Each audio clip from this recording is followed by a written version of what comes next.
Every second of every day, your brain is making a lot of decisions. It's generally thought the average adult makes about 35,000 remotely conscious decisions every day. In fact, people can make an average of 226.7 decisions about food alone every day. Of the 35,000 decisions, most of these are micro decisions where your brain is quickly helping you navigate life and help you decide to do things like sit up straighter or blink more when you're looking at the screen. And during change, whether it's at work or at home, we're also making a bunch of quick decisions like, should I trust this person who's telling me about the change? Is this change good or bad for me? Should I engage or not? So, as communicators, knowing this about decisions, what can we do with that information to help us communicate change more effectively? Well, that's where today's guest comes in. Dr. Samantha Rush is a cognitive decision-making specialist who works with leaders operating in complex, high-stakes environments where judgment, risk, and accountability matter. Her work focuses on how decisions are actually made under pressure and how leaders can design decision environments that support clarity, rigor, and actually get follow-through. Drawing on psychology, neuroscience, and structured analytic techniques, she helps leaders make decisions they can explain, defend, and actually execute. Now, in this session, Sam gives us insights into her research in decision making and provides examples of how we can use those insights to improve our own decisions when it comes to creating communication strategies. I love this chat so much that we are already organising a second one to dive deeper. But for now, let's get into today's conversation. Here's Sam. Dr. Samantha Rush, thank you for joining us on Less Chatter, More Matter. It is a pleasure. I'm glad to be here. I'm very excited that you're here. But before we kick off today, can you tell us a little bit about you? Who are you? What do you do? How did you come to develop your expertise in this space? So I'm Samantha. I'm a Scorpio. My hobbies are cheese, weightlifting, and cats. Three of so my that's favourite things too. that's the most important thing that everyone needs to know about me. So my area of expertise is in cognitive decision making, and it's something that I've been interested for a really long time. How do we make decisions? And so I did a PhD. So I finished that PhD last year.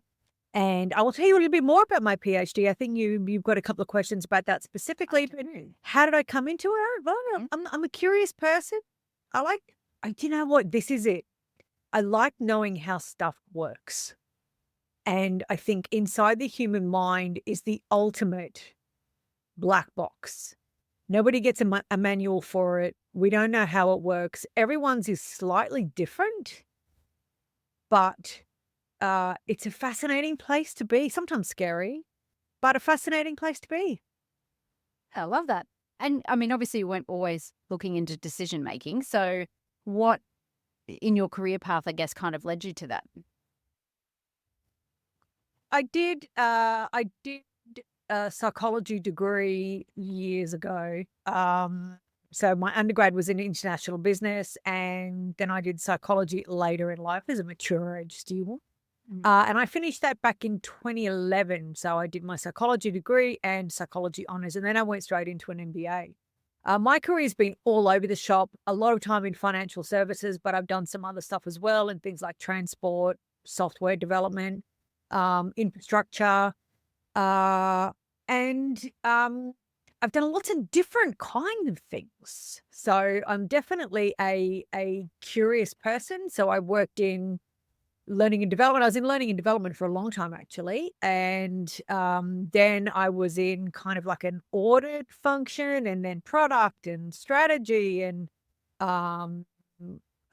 business intelligence. And then I ran a portfolio. I've been in project land in lots of different kinds of things in project land, including comms and change, which is, I think, where we met. Something to do at our old financial services firm, which shall remain unnamed. Unnamed. You shall not be named. Absolutely. So let's talk about your PhD, which you achieved last year. Congratulations. Thank you. Thank you. Thank you.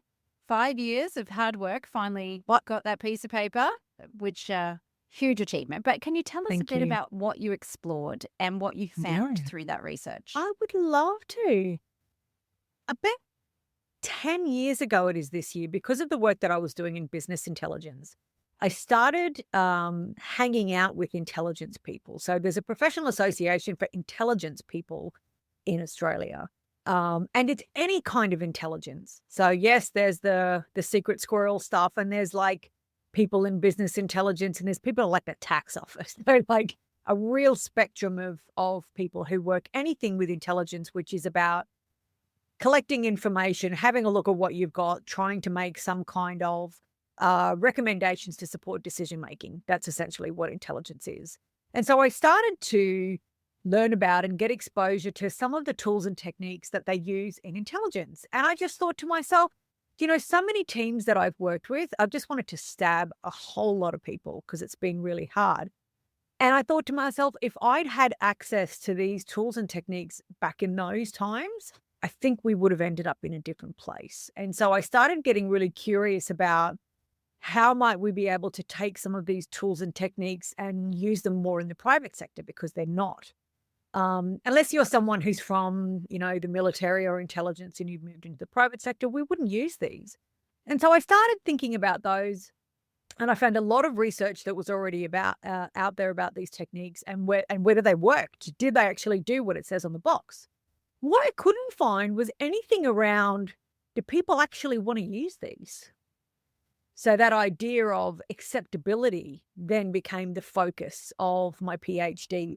And so I used as a theoretical basis technology adoption, which is really key in any kind of, change that happens in an organization. There's some kind of tech component normally, or a process component. And so that became the theoretical basis of my research. So that question of acceptability, how acceptable do I see using something or engaging with something new, whether any kind of tool, might be tech, might be a new process, might be a new team, because some people are tools.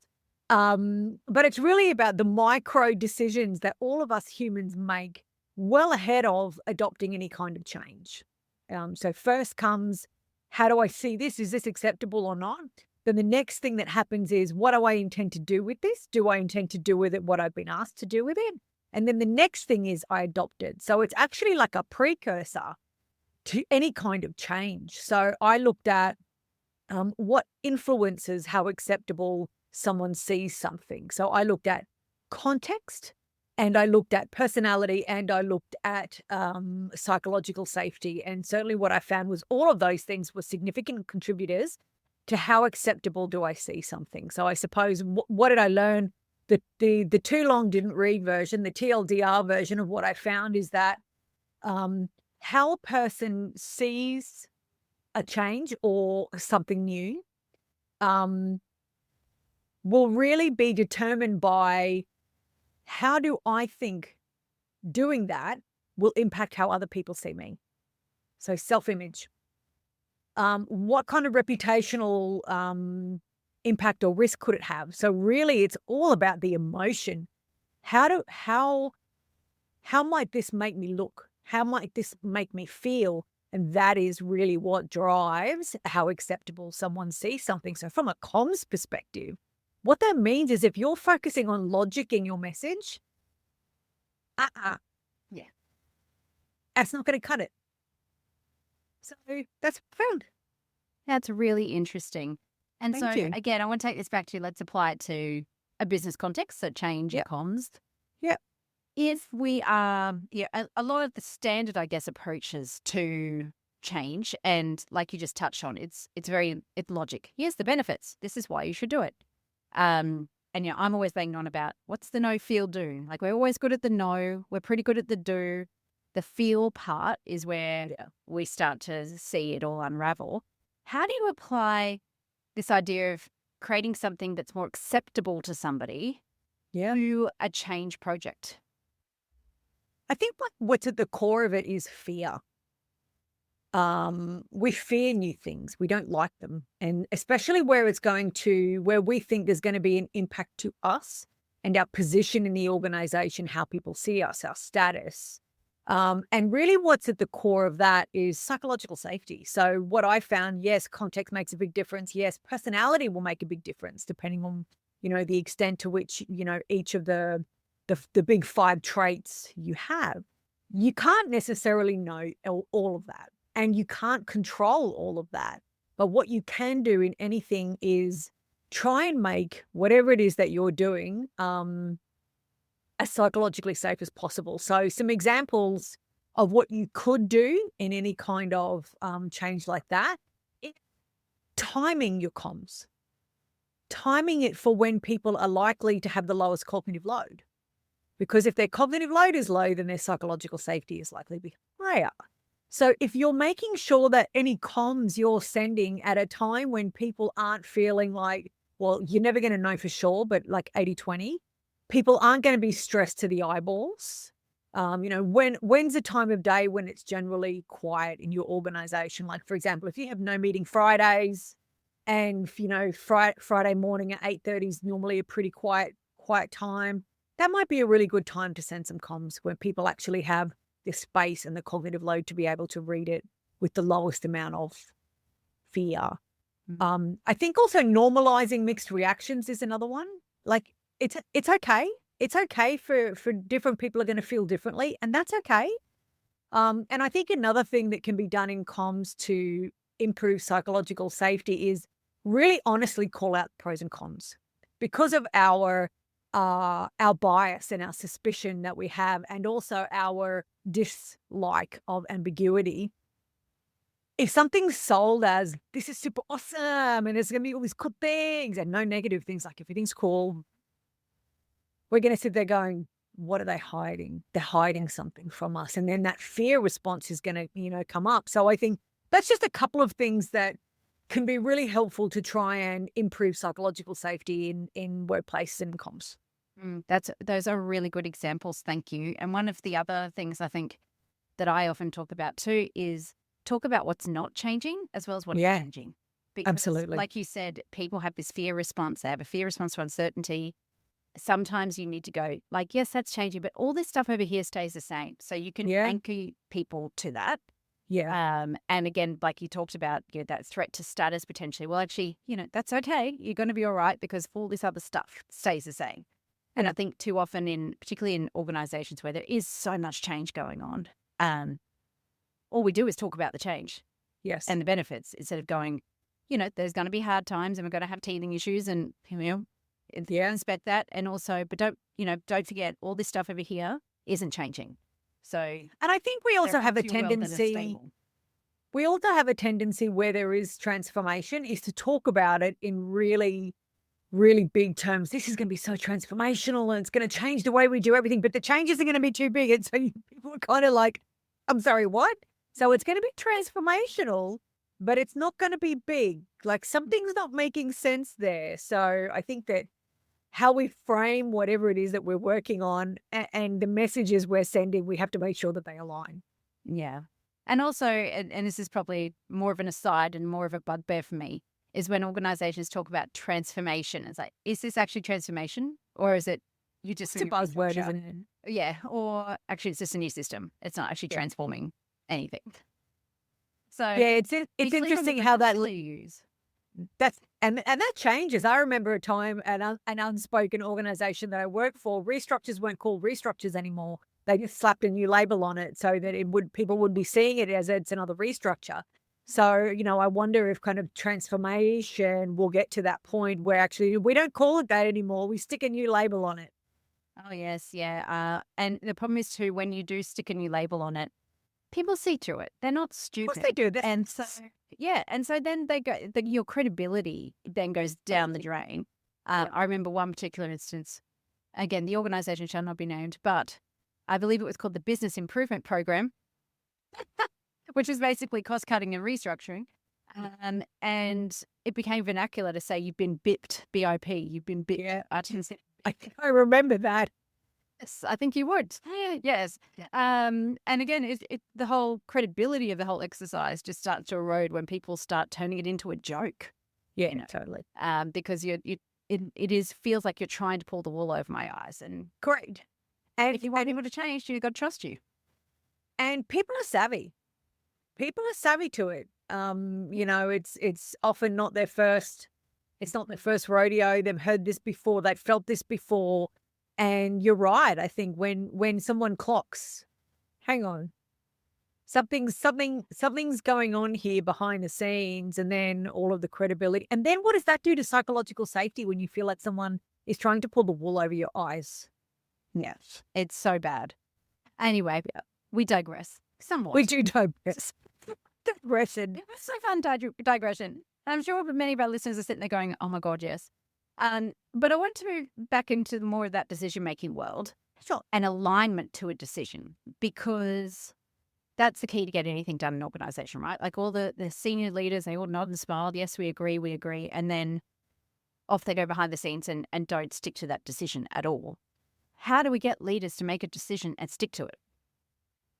So there's a part of my work that I've been doing at the moment. So the first piece for my PhD that I'm doing something with is around decision environment. So understanding that the decision that you make, totally get that, especially we're thinking in a group, but it is equally if it's on your own.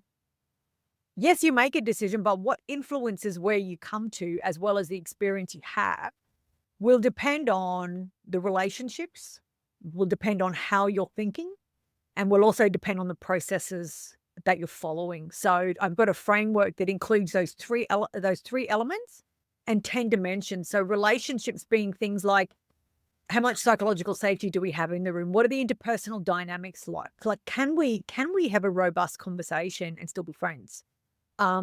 Trust. Do I trust that actually you don't have some other kind of agenda? Do I trust that you have the competence to be able to do what you're doing? So that's that relationship element. Thinking is about leveraging the cognitive diversity in the room, like genuinely, not just, yeah, Mel, that's a great idea. Now back to where we were, but actually genuinely considering those diverse views. The decision framing, how is it framed? Because how it's framed can make all the difference. And then also analytic rigor. How much are you actually testing?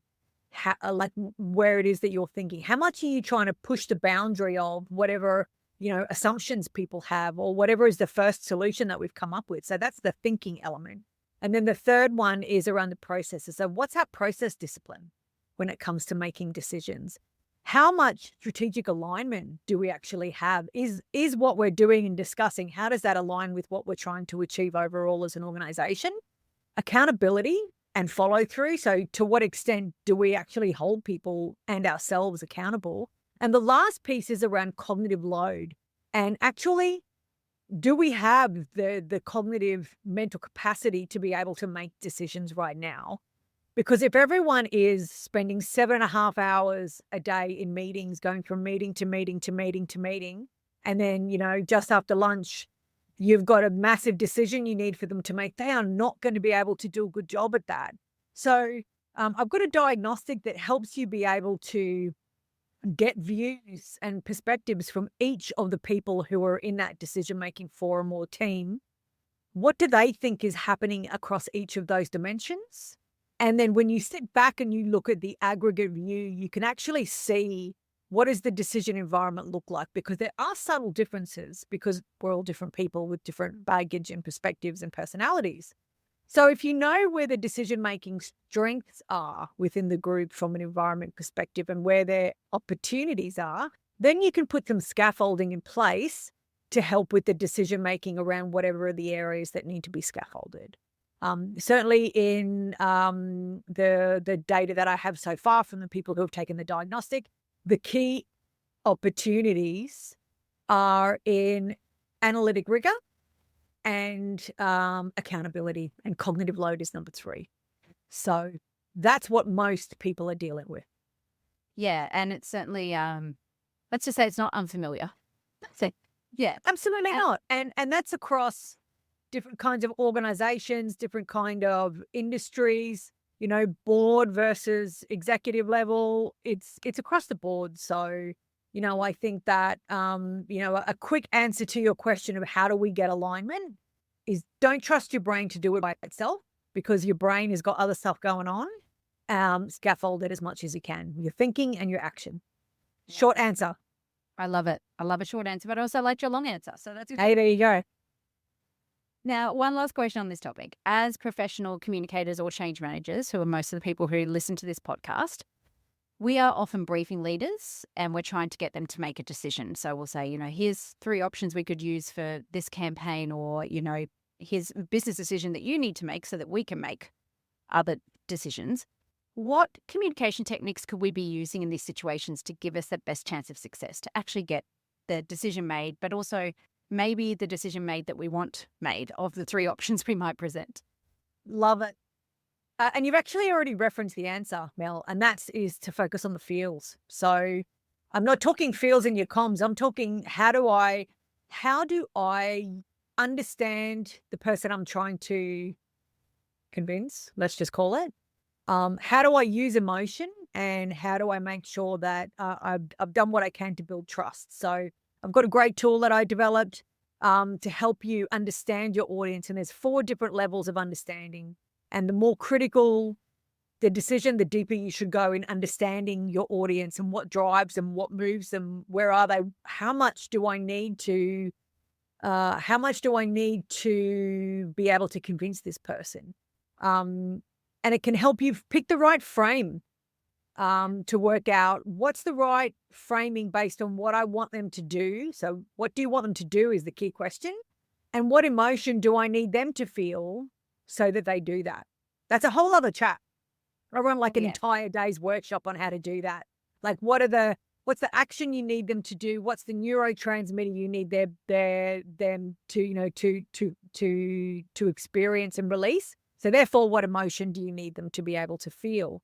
And have as many trust markers as you can. So, definitely your content is one of them. What's the content? And if you're in person, there's things like your posture, your gestures, your eye contact, your movement, your voice, your breath, your energy, like all of those are trust markers. So again, short answer to your question, how do you do that is do focus on the feels, understand them, what drives them, what moves them, what's going to move the mark, use the feels and build trust. But Sam, I feel like we could have a whole other episode on that. So maybe we will. Well, we can. We can do that. And we can do that.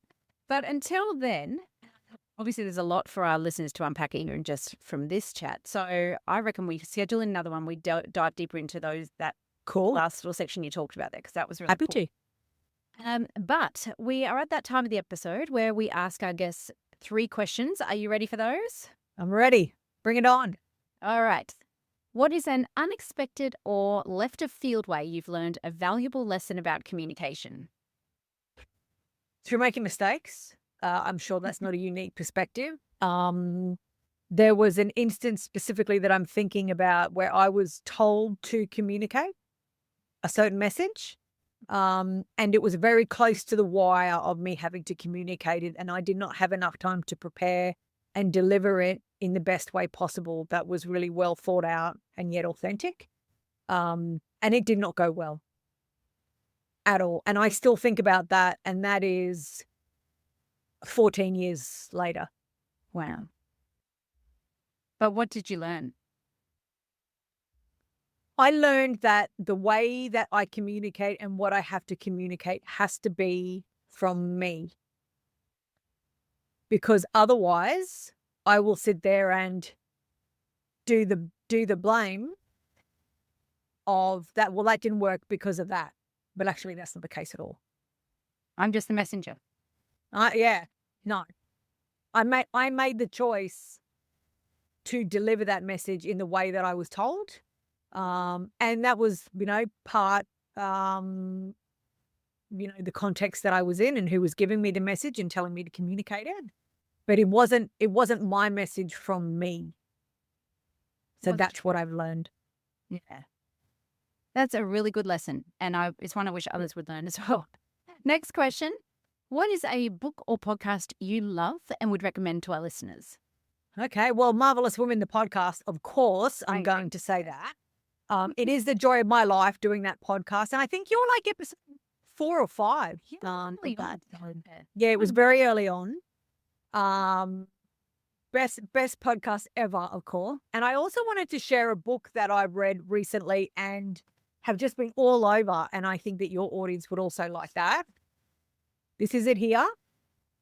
Alchemy by Rory Sutherland. Yes. 5 stars.